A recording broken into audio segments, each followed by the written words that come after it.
خشوع اور خضوع حاصل کرنے کے ایک دو طریقے اور ہم ذکر کرتے ہیں. ان میں سے ایک طریقہ یہ ہے کہ انسان کو اگر بہت زیادہ بھوک لگی ہوئی ہو، شدید بھوک لگی ہوئی ہے اور کھانا آ گیا، تو ایسی صورت میں اس کو بھوک بھی لگی ہوئی ہے، کھانا بھی سامنے آ گیا، اب اس کو یہ اندیشہ ہے کہ اگر میں نماز پڑھوں گا تو میرا سارا ذہن کھانے کی طرف لگا رہے گا کہ کھانا ٹھنڈا ہو رہا ہے یا مجھے بھوک لگی ہوئی ہے. ایسی صورت میں پہلے کھانا کھائے بعد میں نماز پڑھے. پہلے کھانا کھائے، اگرچہ اس کو پتہ ہے کہ اب جماعت کھڑی ہو گئی ہے، لیکن اس کو معمول بنانا جائز نہیں ہے. ایسا نہیں ہے کہ انسان گھر والوں کو کہہ دے کہ بھائی مجھے کھانا جب عشاء کی اذان ہو جائے پھر دینا، اور پھر کہے کہ حدیث میں آیا. یہ مطلب نہیں ہے اس کا.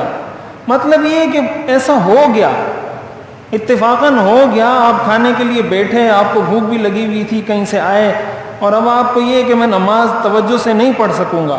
تو حدیث شریف کے اندر حضور علیہ الصلوۃ والسلام نے ارشاد فرمایا لا صلاۃ بحضرۃ الطعام، جب کھانا حاضر ہو جائے پھر نماز نہ پڑھیں. اس کا یہی مطلب ہے کہ جب، اور یہ بھی ایک شرط ہے کہ وقت میں گنجائش ہو، یعنی آپ کو یہ خطرہ نہ ہو کہ نماز قضا ہو جائے گی.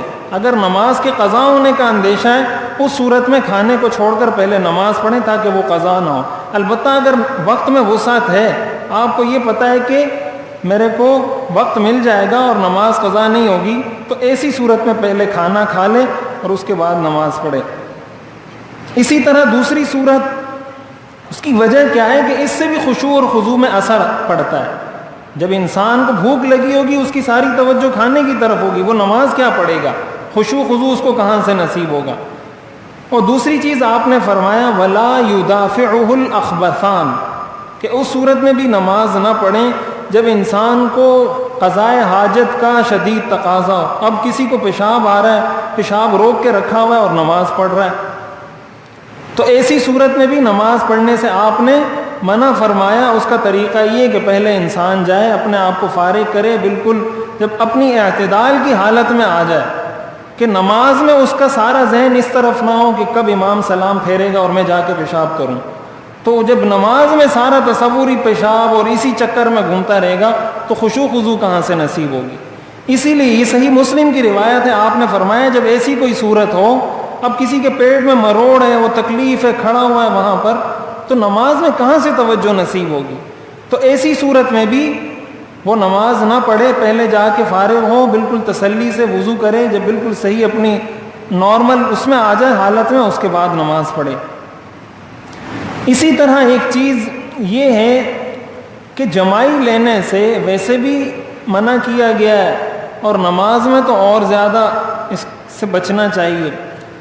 حدیث شریف میں آتا ہے کہ حضور علیہ الصلاۃ والسلام کو صحابہ نے کبھی بھی جمائی لیتے ہوئے نہیں دیکھا. حضور علیہ الصلاۃ والسلام کو کبھی بھی جمائی لیتے ہوئے نہیں دیکھا. کیوں؟ اس لیے کہ جمائی بھرے پیٹ سے آتی ہے. جب انسان کا پیٹ بھرا ہوا ہوتا ہے، اور حضور علیہ الصلاۃ والسلام نے کبھی پیٹ بھر کر کھانا نہیں کھایا. اور دوسرے نمبر پر جمائی سستی کی وجہ سے آتی ہے. حضور علیہ الصلاۃ والسلام سست نہیں تھے، آپ ہمیشہ چست رہا کرتے تھے. تو آپ پیٹ بھر کر کھانا نہیں کھاتے تھے اور سستی آپ پر طاری نہیں ہوتی تھی، تو اس لیے کبھی آپ کو جمائی لیتے ہوئے نہیں دیکھا گیا. اسی لیے حضور علیہ الصلاۃ والسلام نے فرمایا کہ التصاؤب من الشیطان، کہ جمائی شیطان کی طرف سے ہوتی ہے. حدیث میں آتا ہے کہ انسان جب جمائی لیتا ہے، وہ منہ کھولتا ہے، شیطان اس کے اوپر ہنستا ہے. اس کی شکل دیکھو کیسی شکل بنائی ہوئی ہے اس نے. اور بعض روایات میں آتا ہے کہ شیطان اس کے منہ میں داخل ہو جاتا ہے. یہ صحیح حدیث ہیں. اب منہ میں داخل ہونے کا کیا مطلب؟ منہ میں داخل ہونے کا مطلب فقہاء نے لکھا ہے، محدثین نے، کہ ایسا شخص اس پر شیطان کنٹرول حاصل کر لیتا ہے. یہ مطلب بھی ہو سکتا ہے کہ حقیقت میں داخل ہوتا ہو، اور یہ مطلب بھی ہو سکتا ہے داخل ہونے سے کہ شیطان نے اس پر کنٹرول حاصل کر لیا، اب جیسے شیطان چاہے گا اس کو چلائے گا. تو اس لیے عام حالات میں بھی بعض لوگوں کی عادت ہوتی ہے اتنا بڑا منہ کھول کے جمائی لیتے ہیں، آس پاس کے 2-3 بندے پہلے سے ہی سہم کے بیٹھ جاتے ہیں کہ پتہ نہیں کیا ہو رہا ہے. اور بعض لوگ جیسے کچھ پڑھ بھی رہے ہوں گے، تلاوت کر رہے ہیں یا سبحان ربی العظیم، وہ بھی منہ کھولا ہوگا اور پڑھ رہے ہوں گے، تو ایسی صورت میں رک جانا چاہیے، جب منہ بند ہو جائے اس کے بعد پڑھنا چاہیے۔ ظاہر ہے آپ نے جب اتنا منہ کھولا ہوا ہے اس وقت آپ کی زبان سے کیا نکل رہا ہے وہ تو آپ کو خود بھی سمجھ میں نہیں آئے گا۔ اگر کوئی ریکارڈ کر کے آپ کو سنائے کہ حضرت سنیں یہ آپ پڑھ رہے تھے الحمدللہ رب العالمین، تو آپ کو بھی سمجھ نہیں آئے گا کہ یہ میں نے کیا پڑھا ہے۔ تو جب سمجھ نہیں آئے گا اس کا مطلب آپ نے پڑھا ہی نہیں، جب پڑھا نہیں تو پھر آپ کی نماز کا مسئلہ ہوگا۔ تو نماز میں اسی لیے حدیث شریف کے اندر آتا ہے، حضور علیہ الصلوۃ والسلام نے فرمایا اذا تثاءب احدكم في الصلاة فليكظم ما استطاع فان الشيطان يدخل۔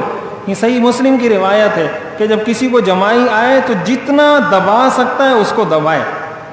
فقہاء نے لکھا ہے اس کا طریقہ یہ کہ اوپر والے دانتوں سے نیچے والے ہونٹ کو دبائے، اس طریقے سے جب وہ دبائے گا اپنے نیچے کے ہونٹ کو تو وہ کسی حد تک کنٹرول حاصل کر لے گا۔ بہرحال اگر اس کا منہ کھلتا ہے اس صورت میں اس پہ ہاتھ رکھ دینا چاہیے۔